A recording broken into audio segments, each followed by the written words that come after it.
എല്ലാവർക്കും സ്വാഗതം. ഞാനിന്നിവിടെ തയ്യാറാക്കാൻ പോകുന്നത് പൈനാപ്പിൾ ചേർത്തുള്ള ഉണ്ണിയപ്പമാണ്. ഈ വീഡിയോ നിങ്ങൾക്ക് ഇഷ്ടമാകുമെന്ന് കരുതുന്നു. ഈ വീഡിയോ ഇഷ്ടമായെങ്കിൽ സബ്സ്ക്രൈബ് ചെയ്യാൻ മറക്കരുത്. ഉണ്ണിയപ്പത്തിനായി 300 ഗ്രാം ശർക്കര എടുത്തു വച്ചിട്ടുണ്ട്. അത് നമുക്ക് ഉരുക്കിയെടുക്കാം. 1.5 ഗ്ലാസ് അരിയാണ് ഞാൻ ഇട്ട് വയ്ക്കുന്നത്. 2 മണിക്കൂർ കുതിർത്ത ശേഷം നമുക്ക് അരച്ചെടുക്കാം. പൈനാപ്പിൾ കഷ്ണങ്ങൾ ഒരു ബൗളിൽ എടുത്ത് വെച്ചിട്ടുണ്ട്. ശർക്കര പാവ് ഉരുക്കിയെടുത്തിട്ടുണ്ട്. നമുക്കത് ഒരു പാത്രത്തിലേക്ക് അരിച്ചൊഴിക്കാം.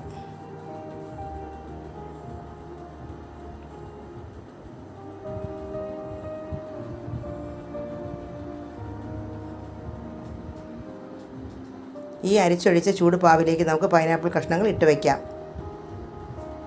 ഇത് നന്നായിട്ട് തണുത്ത ശേഷം നമുക്ക് അരി ചേർത്ത് അരച്ചെടുക്കാം. ശർക്കര പാവെല്ലാം തണുത്തിട്ടുണ്ട്. നമുക്കിനി അരിയും ചേർത്ത് അരച്ചെടുക്കാം. അരിയിലെ ഉള്ള വെള്ളമെല്ലാം മാറ്റി വെച്ചിരിക്കുകയാണ്.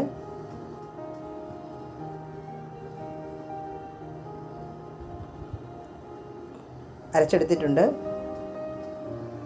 നെയ്യിൽ വറുത്ത് വെച്ച തേങ്ങാക്കൊത്ത് നമുക്കതിലേക്ക് ഇട്ട് കൊടുക്കാം.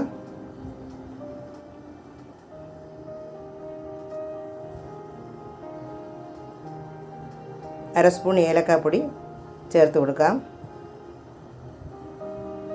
അര സ്പൂൺ നെയ്യും കൂടെ നമുക്ക് ചേർത്ത് കൊടുക്കാം.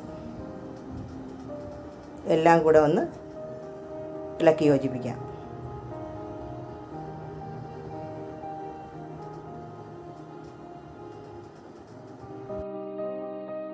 കലക്കി വെച്ച ഈ മാവ് അരമണിക്കൂർ നമുക്ക് റെസ്റ്റ് ചെയ്യാനായിട്ട് വയ്ക്കാം. അരമണിക്കൂർ കഴിഞ്ഞിട്ടുണ്ട്. ഉണ്ണിയപ്പച്ചട്ടി അടുപ്പിൽ വെച്ചിരിക്കുകയാണ്. ചട്ടി ചൂടായിട്ടുണ്ട്. നമുക്ക് ആവശ്യമായ വെളിച്ചെണ്ണ ഒഴിച്ചു കൊടുക്കാം.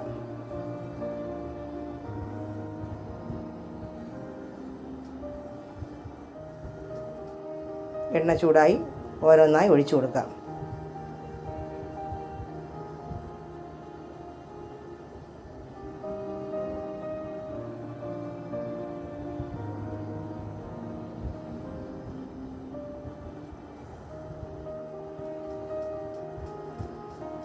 ഒരു സൈഡായിട്ടുണ്ട്. മറിച്ചിട്ട് കൊടുക്കാം.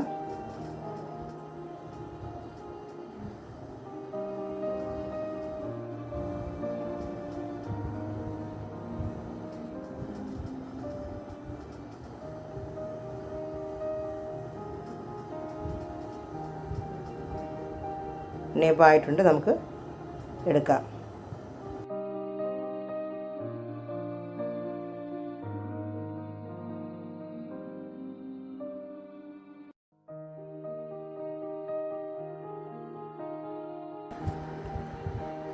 ഒരെണ്ണായി ഒഴിച്ചു കൊടുക്കാം.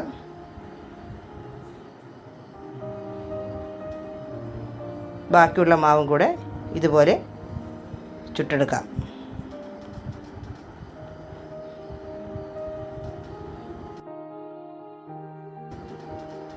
ഉണ്ണിയപ്പം എല്ലാം ആയിട്ടുണ്ട്. ഈ വീഡിയോ ഇഷ്ടമായെങ്കിൽ സബ്സ്ക്രൈബ് ചെയ്യാൻ മറക്കരുത്. ലൈക്കും കമൻറ്റും ഇടണം.